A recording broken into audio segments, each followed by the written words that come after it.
कि इसमें एक दूसरा जो हमारा प्रश्न है उसमें ये कह रहा है कि वास्तविक संख्याओं का समुच्चय है R, है ना।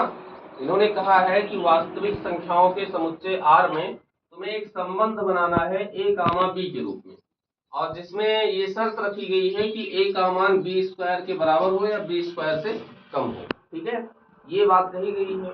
अब हमें ये देखना है कि ये स्वातुल्य है कि सममित है कि संक्रामक है, क्या है हमको ये बताना है इसमें। ठीक है, तो सबसे पहला नंबर स्वातुल्य की जांच होगी। भाई शर्त ये कह रहा है कि दोनों लोग संबंध में तभी रह सकते हैं जब इस नियम का पालन कर रहे हैं। तो a का मान हमेशा a स्क्वायर के बराबर तो होगा नहीं, सभी संख्याओं के लिए, सभी वास्तविक संख्याओं के लिए तो होगा नहीं बराबर, है ना। a का मान a स्क्वायर के बराबर सभी वास्तविक संख्याओं के लिए होगा नहीं होगा। अच्छा, तुम ये कह सकते हो, जैसे मान लो कि हम कैसे इसका तर्क देंगे, हम इसका तर्क इस प्रकार से देंगे कि देखो, अगर एक है तो एक का मान एक के स्क्वायर के बराबर होता है, लेकिन दो का मान तो दो के स्क्वायर के बराबर नहीं होता, तीन का मान तो तीन के स्क्वायर के बराबर नहीं होगा, है ना। तो सभी संख्याओं के लिए बराबर नहीं होगा, कुछ विशेष संख्याओं के लिए होगा, जैसे 0 के लिए और 1 के लिए। एक प्रश्न तुम और कर सकते हो कि इसमें ये तो कहा नहीं है कि बराबर हो, ये तो कह रहा है कि दोनों में से कोई भी कंडीशन अगर बन जाएगी तो हम संबंध बना सकते हैं। तो मान लो बराबर की नहीं बन रही है, जैसे यहाँ पे बराबर की कंडीशन नहीं बन रही है, भाई दो का मान दो के स्क्वायर के बराबर नहीं होगा, लेकिन दो स्क्वायर का मान दो से बड़ा तो होता है ना।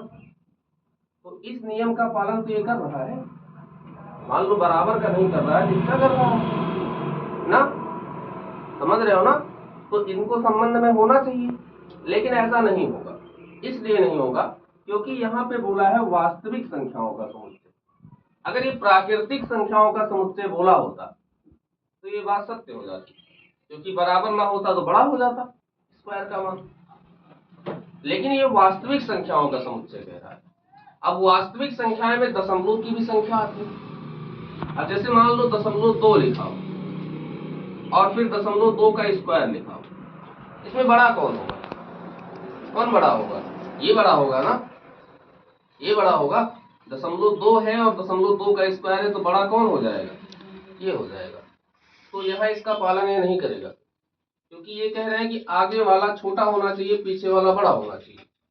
लेकिन अगर हम दशमलव के नंबर लेंगे तो उल्टा हो जाएगा, समझ रहे हो ना। तो ये सब के लिए सत्य नहीं होगा, इसलिए हम लिखेंगे कि a कामा a हमारे संबंध में नहीं रह सकता, क्योंकि ये सभी संख्याओं के लिए उसका पालन नहीं कर रहा है। इसी प्रकार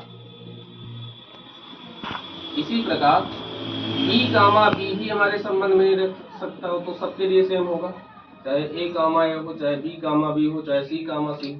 और ab का मान हम कहां से ले रहे हैं, समुच्चय R से ले रहे हैं। ठीक है, तो इससे ये साबित होता है कि यह स्वातुल्य संबंध नहीं है, पहला हो गया। दूसरा नंबर आता है सममित का। सममित में हम लोग मानते हैं, माना जाता है इसमें, माना a comma b belongs to R। मान लिया कि a b हमारे संबंध में है। अगर a b हमारे संबंध में है तो ये उसके शर्त का पालन भी करेगा, या तो a का मान b स्क्वायर के बराबर हो जाएगा या तो उससे छोटा हो जाएगा, है ना। सही है बात, बोलो ठीक है ना। अच्छा, तो अगर a का मान मान लो b स्क्वायर के बराबर है, तो b का मान क्या a स्क्वायर के बराबर हो जाएगा। जैसे अगर यहाँ पे हमको बात समझ में ना आए तो यहाँ देखो कि जैसे a बराबर हमने कोई संख्या ले ली है 4, a बराबर, और b बराबर हमने ले लिया है 2, है ना। तो यहाँ पे, अच्छा एक मिनट, कोई दूसरा नंबर लो क्योंकि इस पे बराबर हो जाएगा। a बराबर 3 ले लो और b बराबर 9 ले लो। a बराबर, फिर उल्टा काम कर रहे हैं, a बराबर 9 ले लेते हैं और b बराबर 3। मतलब तुम्हें मानना इस प्रकार से है कि इसको सेटिस्फाई करे, ऐसा मानना है ना। तो अब देखो कि भाई जो a का तुम्हारा मान है वो 3 के स्क्वायर के बराबर है, मतलब b स्क्वायर के बराबर है। तो यहाँ लिख सकते हो a बराबर b स्क्वायर, क्योंकि a को हमने 9 माना है और b को 3 माना है। इसका उल्टा क्या हो सकता है? उल्टा उल्टा का मतलब कि b बराबर क्या a स्क्वायर हो सकता है? देख कर देखो, चेक करके देखो, b का मान कितना है? 3। 3 का मान क्या 9 के स्क्वायर के बराबर होगा? कभी नहीं होगा। होगा?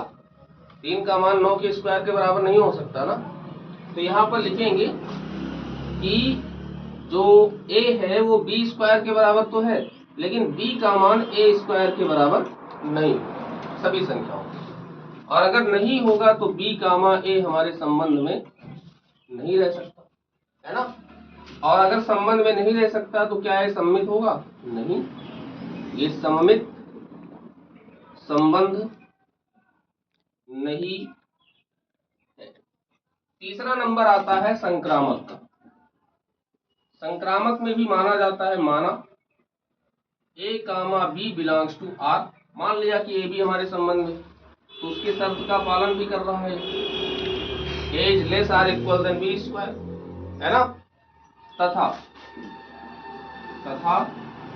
b comma c belongs to r, तो इसका मतलब होगा b is less or equal than c square. अब अगर तुमको AC का संबंध बनाना है तो ये इससे बराबर होना चाहिए, बराबर भी होना चाहिए या बड़ा होना चाहिए। तो यहाँ देखो a का मान किसके बराबर है? b स्क्वायर के। यहाँ कंडीशन हमने बताया था, जैसे हमको जो भी बातें समझ में ना आए हम तुरंत मान के करेंगे, उसको आसानी से हम समझ जाएंगे। a का मान हमने कितना बताया था तुम्हें? 9। b का मान कितना बताया था? 3। इस जिस हिसाब से दिया है उसी हिसाब से हमने माना था। अच्छा, अब देखो b स्क्वायर बराबर a हो जाता है, b स्क्वायर बराबर a हो जाता है। अब b और c में क्या रिलेशन है कि भाई c स्क्वायर का मान किसके बराबर होना चाहिए? b के बराबर होना चाहिए, c स्क्वायर का मान। इसका मतलब c बराबर क्या माना जाए? सोचो, √3, क्योंकि जब स्क्वायर करोगे तभी तो b के बराबर होगा ना। अब तुमको अगर AC में संबंध बनाना है, AC में, तो जो a का मान होना चाहिए वो c स्क्वायर के बराबर होना चाहिए। क्या ऐसा है? a का मान c स्क्वायर के बराबर होता दिख रहा है? नहीं दिख रहा है ना। तो हम यहाँ पर लिख सकते हैं कि जो a का मान होगा वो c स्क्वायर के बराबर नहीं होगा, और यहाँ पर उसको हमने चेक किया है मान कर। और जब नहीं होगा तो a कामा c हमारे संबंध में नहीं रह सकता, और संबंध में नहीं रहेगा। ABC के सारे मान हम कहाँ से लिए हैं?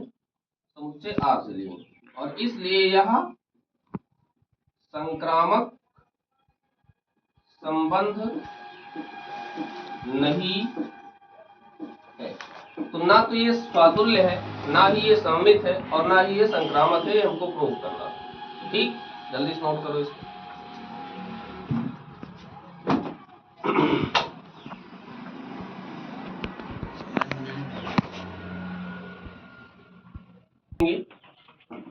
जांच कीजिए कि क्या समुच्चय 1 2 3 4 5 6, एक समुच्चय मान लो A बराबर है 1 2 3 4 5 और 6, एक समुच्चय दिया है। इस समुच्चय में एक रिलेशन तुम्हें बनाना है, और रिलेशन है a कामा b के रूप में, और इसकी जो शर्त है वो ये है कि b इक्वल टू क्या होना चाहिए?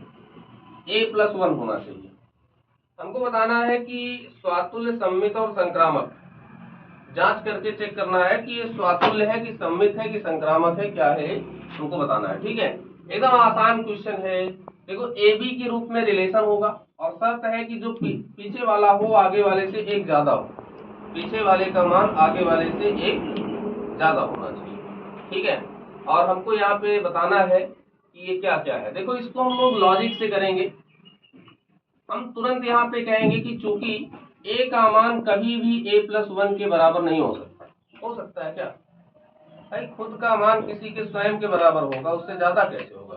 3 का मान 4 के बराबर थोड़ी हो सकता है कभी, या 4 का मान कभी 5 के बराबर थोड़ी हो सकता है ना। a का मान कभी भी a+1 के बराबर नहीं हो सकता। तो इसका मतलब ये हुआ कि a कामा a हमारे संबंध में फिर नहीं रह सकता, क्योंकि संबंध में वही रहेंगे ना जिसमें इस शर्त का पालन हो रहा हो, पीछे वाले का मान आगे वाले से एक क्या हो, ज्यादा हो। तो लेकिन a का मान तो a+1 के बराबर होता नहीं, इसलिए a कामा a हमारे संबंध में नहीं हो सकता, और b कामा b भी हमारे संबंध में नहीं हो सकता। और ab का मान हम लोग कहाँ से लेते हैं? समुच्चय A से लेते हैं, चाहे जिसको ले लो। 1 का मान 1 + 1 के बराबर नहीं हो सकता, 2 का मान 2 + 1 के बराबर नहीं हो सकता, 3 का मान 3 + 1 के बराबर नहीं हो सकता ना। तो ये स्वातुल्य नहीं है, इसलिए यह स्वातुल्य नहीं है। दूसरा नंबर आता है सममित का। सममित वाले के लिए हम लोग मानते हैं, माना a, b belongs to r। मान लिया कि a b हमारे संबंध में है। अगर a b हमारे संबंध में है तो हमें इसकी बात भी माननी होगी कि जो b का मान होगा वो बराबर किसके होगा, a + 1।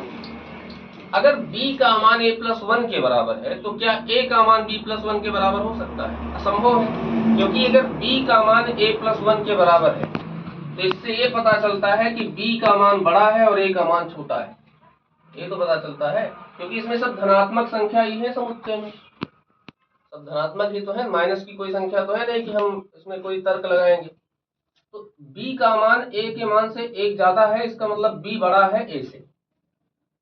अब अगर तुमको बातें समझ में ना आ रही हो तो यहाँ पे मान लो कि भाई b बराबर हमारे पास मान लो 4 है, a बराबर 3 है, तो 4 बराबर 3 + 1 होगा, b बराबर a + 1। तो क्या a बराबर b + 1 हो सकता है? चेक करके देखो, क्या a बराबर b + 1 हो सकता है? a का मान कितना माने हो, 3, b का मान 4, कहाँ बराबर हो रहा है ना। तो अगर b बराबर है a + 1 के तो a कभी भी बराबर नहीं हो सकता, कभी भी का मतलब इस समुच्चय में कभी भी बराबर नहीं हो सकता b + 1 के। और अगर बराबर नहीं हो सकता तो b, a हमारे संबंध में नहीं रहेगा, क्योंकि जब इसके शर्त का पालन नहीं करेगा कहां से रहेगा। और इसलिए यह सममित संबंध नहीं है। तीसरा नंबर होता है किसका, संक्रामक। संक्रामक में लिखेंगे कि माना a, b belongs to r। मान लिया कि a b हमारे संबंध में है तो b बराबर क्या हो जाएगा, a + 1।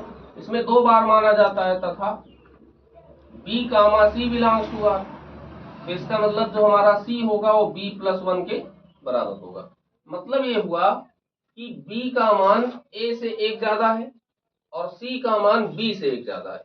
ठीक है, जैसे अगर हमने b बराबर 4 माना, a बराबर 3 माना, तो b का मान a से 1 ज्यादा है और c का मान किससे 1 ज्यादा है, b से। तो मतलब c का मान कितना हो जाएगा, 5 हो जाएगा, b से 1 ज्यादा है। अब अगर तुमको AC को संबंध में रखना है, संक्रामक में जैसा होता है कि AB है BC है तो AC होना चाहिए। AC संबंध में कब रहेगा, जब इस शर्त का पालन करें, उसमें C का मान A से 1 ज्यादा होना चाहिए। तो क्या C का मान A से 1 ज्यादा दिख रहा है तुमको, C का मान 5 है, क्या A से 1 ज्यादा दिख रहा है, नहीं, A से 2 ज्यादा है, 1 ज्यादा थोड़ी है। तो यहाँ पर लिखेंगे कि C जो होगा it does not equal to होगा a + 1। a + 1 से 1 ज्यादा नहीं होगा, 2 ज्यादा होगा, क्योंकि 1 का डिफरेंस इसमें हो जाएगा, 1 का इसमें हो जाएगा, 2 का अंतर आ जाएगा। तो इसलिए a, c हमारे संबंध में नहीं। और a b c के सारे मान हम कहां से ले रहे हैं, समुच्चय a से ले रहे हैं, और इसलिए यह संक्रामक संबंध नहीं है। तो ये ना तो स्वातुल्य है, ना ही सममित है, और ना ही ये संक्रामक है। जल्दी